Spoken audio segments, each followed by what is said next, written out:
Day 8. No sleeping. Don't worry, guys. I'm fine. After all, it's just me, your old pal Kitty Whiskers. Welcome back to Monsters of the Past Revisited. Today we're reviewing animals that, like myself, are cats. Somewhat, I guess. Nah, they're cats. Anyway, this is Smilodon.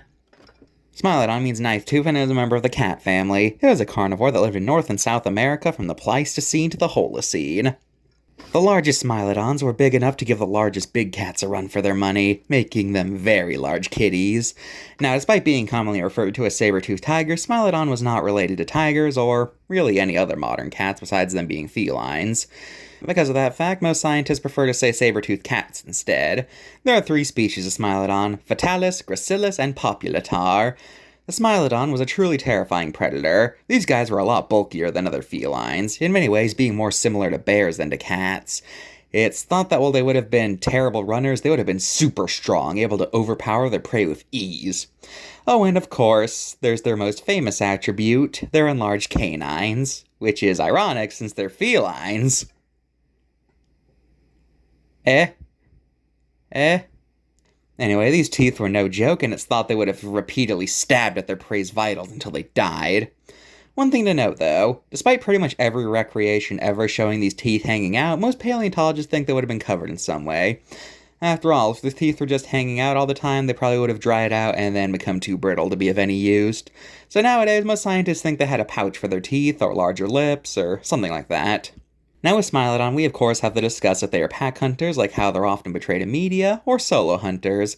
It's a pretty big debate with people arguing both ways. Some argue that Smilodon was already a good enough hunter, so it wouldn't have had to have a pack, but others point out that some Smilodons seem to have noticeably recovered from injuries that would impair its hunting abilities, implying they were brought food. So this whole thing is a big debate that has no right answer. We may never know the truth unless we ever invent time travel, but you could say that for a lot of paleontological things. Also, another common thing you'll see in media is Smilodons hunting woolly mammoths and Neanderthals in the tundra. A few things are wrong here, though. For one, Smilodon was not a tundra animal. It lived in temperate to tropical environments that, of course, had cold winters, Ice Age. But, a place doesn't have to become a tundra just because it's winter. And secondly, there's no good evidence that Smilodon hunted the woolly mammoth. We found evidence of them hunting other mammoths, including ones larger than them, but none that they've ever hunted the hairballs. And oh yeah, Neanderthals, that's a big no. They only lived in Europe, while Smilodon lived in the Americas, so they would have never encountered them. The extinction of the Smilodon is thought to be the result of the decline of megafauna in its area. After the big bulky guys died out, it only left the smaller agile prey, and since Smilodon's thought to have been a terrible runner, they weren't able to keep up and eventually starved to death. Truly a cautionary tale of what happens when you put too much stock into only one stat. Though that Smilodon isn't the only extinct cat out there, obviously. So let's look at some other dead kitties. Wow, that's morbid. This is Homotherium, same beast, and it actually fits into the whole media idea of Smilodon better than Smilodon does, since after all, they lived in Europe, so they very well could have hunted woolly mammoths and Neanderthals. But because they're not famous as Smilodon, you won't be seeing them in media anywhere near as much. Speaking of cats our early ancestors had to deal with, the cave lion, Panthera spile. Previously thought to be a subspecies of the modern lion, it was determined to be its own species, though still really close to the lion. However, whether it hunted in packs is also debatable, but we have found archaeological evidence of how early humans interacted with them. We've found pelts made from their fur and cave drawings, and notably, no contemporary depiction of a cave lion has a mane, implying that males didn't have them. We also know what their colors were like. They had similar colors to the modern lion, so that's pretty cool. It's nice that our ancestors left evidence for these guys. Dinofelis, terrible cat from Africa, wasn't as saber-toothed as the other later cats, but still had pretty noticeable teeth. Evidence indicated that they would have occasionally hunted early human ancestors, but not enough to be considered a major predator, like how they're portrayed on Walking with Beasts. But they probably still wouldn't have been a fun sight for Australopithecus, let's just say that. The American cheetah was once a cat that roamed North America. It had nearly the same niche as the cheetahs we have today, and notably, they're the reason that the pronghorn is so fast despite none of their predators getting anywhere remotely near those speeds. It's a holdover from when they had to deal with cheetahs.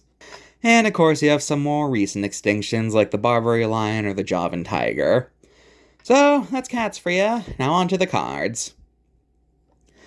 Smilodon. They only list one species when there are three species, and Fatalis isn't even the type species Populatar is. I should also deduct points for having bare canines, and the fact that it treats the creature like 100 woolly mammoths. 6 out of 10. For Homotherium, does anyone else find it looks weirdly humanoid? Just me? Okay. Other than that, with both this and Dinofelis, I can't really find any errors. Good job.